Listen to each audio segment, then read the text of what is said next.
Hey, it's Dr. David Jockers, and today we're talking about the 5 keys to a ketogenic cleanse. And there's a lot of things we could talk about, but I've really narrowed it down to 5 key things that we want to focus on in order to get our body into this state of mild ketosis, this really good fat-adapted, fat-burning state, while cleansing our system, getting out impurities. And so the first thing is hydration. We've got to really hydrate effectively. And so what I typically recommend people to do is to drink between 48 and 64 ounces of water before they consume anything in a sense with calories. So how do you do that? Well, when you wake up in the morning, you try to get 8 to 16 ounces in a sense, in the first 15 minutes, right? The next 15 minutes after that, another 8 to 16 ounces. In a sense, you're super hydrating your system. That hydration just really helps flush your whole body. And we have 5 major detoxification systems. We have it through our kidneys, and bladder, of course, is 1. Our skin is 2. Our liver is 3. Our lungs, as well as our gut. And so the super hydration just helps flush toxins and impurities out of all those things. That's going to actually help you move your bowels in the morning. It's going to actually help hydrate your skin. It's going to help your liver flush out toxins, your gallbladder flush out gallstones. It's going to help your kidneys to flush out toxins. So really want to hydrate effectively. The second big thing is we want to make sure we're drinking antioxidants. What I mean by that is we can use something like fresh squeezed lemon or lime, or you can use lemon essential oil and put a drop or 2 in 4 to 8 ounces of water when you're drinking it, or a little bit like a quarter of a lemon squeezed in that water when you're drinking it, or you could use apple cider vinegar, like a big tablespoon of apple cider vinegar. Another thing you could do would be green drinks. So if you were to take, for example, cucumber, cilantro, parsley, spinach, and you were to take bok choy or celery, the cucumber, bok choy, and celery will produce a lot of juice. And then those greens that I talked about, the spinach, the parsley, that's gonna produce a lot of greens. You can put some ginger in there. You get tons of antioxidants that way. So we wanna drink antioxidants, and that's part of the hydration that we're doing, the super hydration, that 48 to 64 ounces of water that we're consuming before we eat any food. Part of that, again, can be antioxidant-rich juices and drinks, right? Just keep the sugar content down, keep it to very low sugar juices, or vegetables, I should say, as well as using things like lemons and limes, which are extremely low in sugar. Okay, the third principle is we want to drink fats and proteins.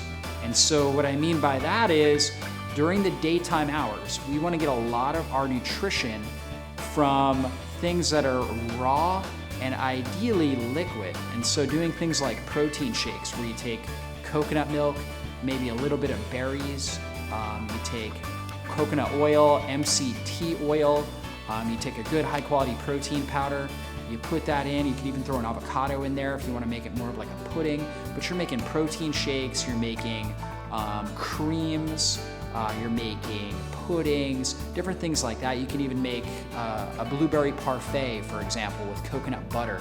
So these are liquid nutrition, which is broken down, metabolized, really easy on your digestive system. When you do that, that's going to free up more energy for healing and detoxification. Okay, the fourth principle is intermittent fasting, where we're eating our meals between a 6 to 8 hour eating window. And this is something I try to do on a regular basis, where I'm eating my meals roughly between, let's say, 11 a.m. and 7 p.m., or sometimes I'll bring it back to 1 p.m. to 7 p.m. And so it's this 6 to 8 hour eating window, and that first meal usually is some sort of a protein shake, or I'll throw an avocado in, make it kind of like a pudding, something along those lines. But that 6 to 8 hour eating window is what we call our building phase, and it allows a very long cleansing phase, right? So if you do a 8 hour eating window where you have your first meal at 11, your last meal at 7, then obviously you're gonna have a 16 hour cleansing window where your body's able to really dump toxins, heal, repair. It's very, very powerful. And if you do a 6 hour eating window, then you've got an 18 hours, right? It's like a 3 to 1, 18 to 6, 3 parts cleansing, 1 part building. Very, very powerful for this. Okay, so that's the fourth principle, is try to get in that 6 to 8 hour eating window. If you were to have like a little bit of MCT oil or green juice in the morning, we won't count that as a meal because it really has no net effect on your body's ability to detoxify. It actually only helps, right? Using MCT oil in like a herbal tea or even an organic coffee, if you can handle coffee, or putting a little bit in a green drink, like with the ingredients we talked about, can actually enhance the detoxification process. And so that's not counted as a meal. So you could do that, okay? But then get those meals between that 6 to 8 hour eating window. And then the last thing is really trying to cut off your meals by 7 p.m. If you can do that on a regular basis, it's ideal. You know, we live in a stressful world. Many of us have late appointments. I certainly am not able to finish all my meals by my meals for the day by 7 p.m. But if I could do it 5 days a week, that is a great goal accomplished. And that's what I try to do, is 5 days a week, finishing my last meal by 7 p.m., which will give me time, 2 to 3 hours, to get through my gut, the digestive process. So that way when I sleep, I'm gonna have a more effective, deeper sleep because I'm satiated, but I'm not in the process of rough digestion, of really intense digestion. And so very powerful strategies. Remember, those are 5 key strategies to a ketogenic cleanse.